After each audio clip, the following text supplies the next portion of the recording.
earlier on the programme, Caroline Fahey from the St. Vincent de Paul is pushing the government to initiate health-like warnings on the literature and marketing material of all of the licensed moneylenders in this country, so that when those people out there who can't get a loan through their local bank or credit union go to these licensed moneylenders, they are totally aware of the kind of interest rates they are being charged.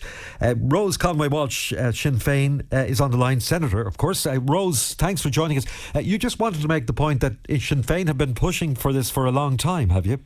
Indeed, Tommy. I suppose it's to offer the solution, and the solution is to cap the interest rates that these people are allowed to charge. And that's why we tabled legislation. Now, we initially tabled it 7 years ago, but the government put a block to that. Now, we tabled it again last December through our finance spokesperson, Piers Doherty. And what this legislation would do, it would cap the rates at 36%.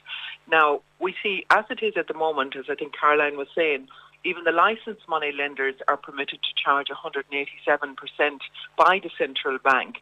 And then when you add collection charges to that, that can rise to 287%. So the only way to stop that and to clamp down on these money lenders is to bring in this legislation.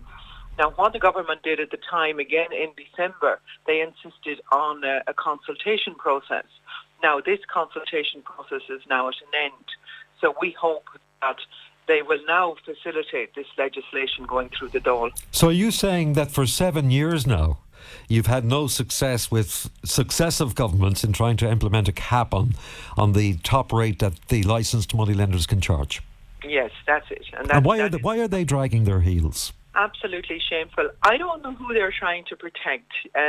We have 330,000 people who are forced to borrow from money lenders. That's 7% of the entire population. And what it's doing is there's some really interesting reports carried out on this. I know the UCC did one not so long ago.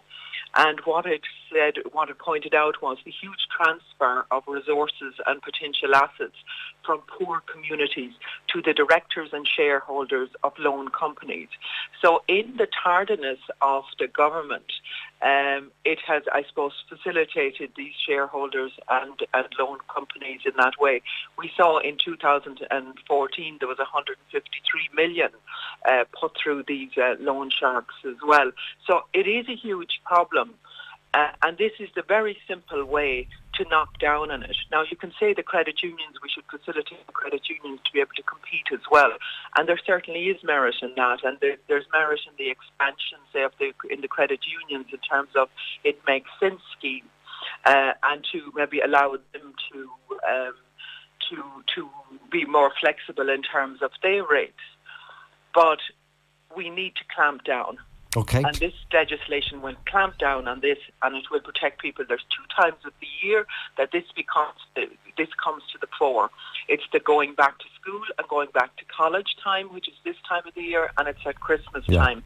Now, we are really hoping, Tommy, that this Christmas, that this will be our first Christmas without having these money lenders being able to racketeer in the way that they have been. Okay, well, it sounds like the logical solution. Cap it, and then if they charge more, then they're breaking the law and presumably will lose their licences. Okay, Rose, thanks for that update. Appreciate it very much. Senator Rose Conway-Walsh joining us there.